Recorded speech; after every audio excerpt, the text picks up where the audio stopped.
Welcome to Real Deep Understanding, where we delve into the fascinating world of personal finance and self-improvement. Today, we're tackling an intriguing topic that affects every one of us: the psychology of money, how your emotions influence your spending habits. Have you ever wondered why you make certain financial decisions? Or why it's so easy to splurge on something you don't really need? The answer often lies in your emotions. In this video, we'll explore how your feelings influence your spending and what you can do to take control. Let's get started. 1. Understanding the psychology of money. Before we dive into specifics, let's take a moment to understand what we mean by the psychology of money. This concept refers to how your thoughts, feelings, and emotions shape your financial behavior.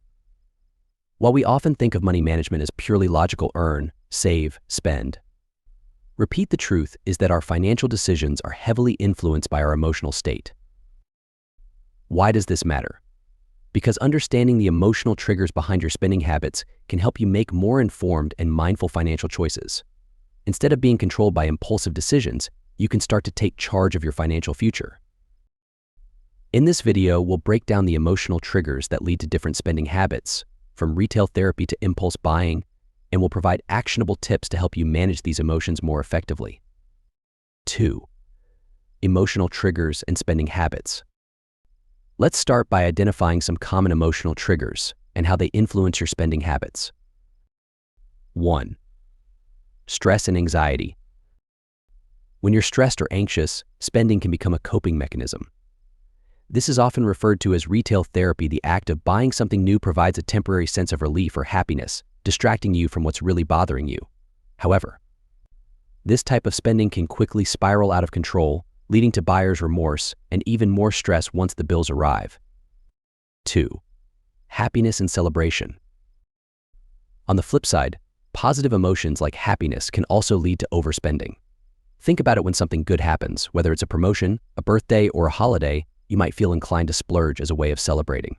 While it's important to enjoy your successes, unchecked spending during these happy moments can erode your financial stability over time. 3. Sadness and loneliness. Sadness and loneliness are other powerful triggers. When you're feeling down, you might turn to shopping as a way to fill the void. This can manifest in impulsive purchases that provide a fleeting sense of companionship or comfort, but ultimately leave you feeling emptier, both emotionally and financially. 4. Guilt and shame. Guilt and shame can also influence your spending. For example, parents might overspend on their children out of guilt for not spending enough time with them.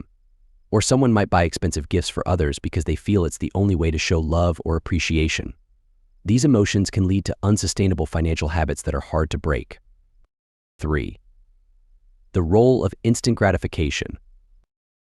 Another crucial psychological factor in spending habits is instant gratification. In today's fast-paced world, we've grown accustomed to getting what we want when we want it, whether it's through one-click shopping, same-day delivery, or easy credit. The temptation to indulge in instant gratification is everywhere. Why is this a problem? Instant gratification often bypasses rational decision-making processes. Instead of weighing the pros and cons of a purchase, you might find yourself hitting buy now without considering the long-term impact on your finances. How does this tie into emotions? The anticipation of receiving something new can trigger a dopamine release in your brain, the same chemical associated with pleasure and reward. This rush of dopamine makes the purchase feel good in the moment, but it's often followed by a crash, especially if the item doesn't live up to your expectations or if the purchase strains your budget. 4. Practical tips to manage emotional spending. Now that we've identified the emotional triggers behind spending, let's talk about how to manage emotional spending so you can take control of your financial habits. 1. Recognize your triggers. The first step is awareness. Start by identifying the emotions that typically lead you to spend. Are you more likely to shop when you're stressed, happy, or bored? Once you know your triggers, you can start to develop strategies to manage them. 2. Pause before you purchase. Implement a cooling-off period before making any non-essential purchases. This could be 24 hours or even a week, depending on the item. This pause gives you time to reflect on whether you really need the item or if you're simply reacting to an emotional impulse. 3. Find alternative coping mechanisms. Instead of turning to shopping to manage your emotions, find healthier ways to cope. This could include exercising, meditating, talking to a friend, or journaling. By finding alternative outlets, you can reduce the likelihood of emotional spending. 4. Set financial boundaries. Create a budget that accounts for your emotional spending patterns. Allocate a specific amount for fun money each month. This is money you can spend guilt-free on non-essential items. Once that money is gone, resist the urge to dip into other funds. 5. Practice gratitude. Regularly practicing gratitude can help shift your focus from what you don't have to what you do. When you're grateful for what you already own, you're less likely to feel the need to spend on unnecessary items. 5. Long-term strategies for financial emotional intelligence. Beyond managing emotional spending, it's important to develop financial emotional intelligence, the ability to understand and manage your emotions in a way that supports long-term financial success. 1. Mindful spending. Mindful spending involves being fully present and intentional with your purchases. Before you buy something, ask yourself, does this align with my financial goals? Will this purchase bring lasting value to my life? This practice can help you make more thoughtful decisions. 2.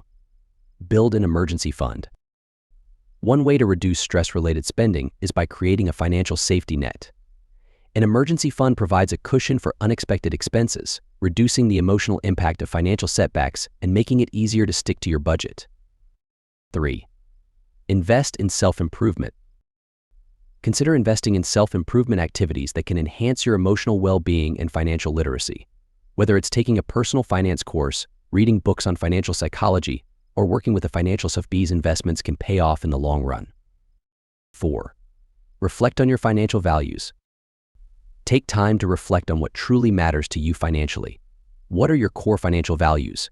Is it security, freedom, generosity, or something else? Aligning your spending with your values can help you make financial decisions that feel more fulfilling and less emotionally driven. 6. Conclusion: taking control of your financial future. Understanding the psychology of money and how your emotions influence your spending habits is a powerful step toward financial empowerment.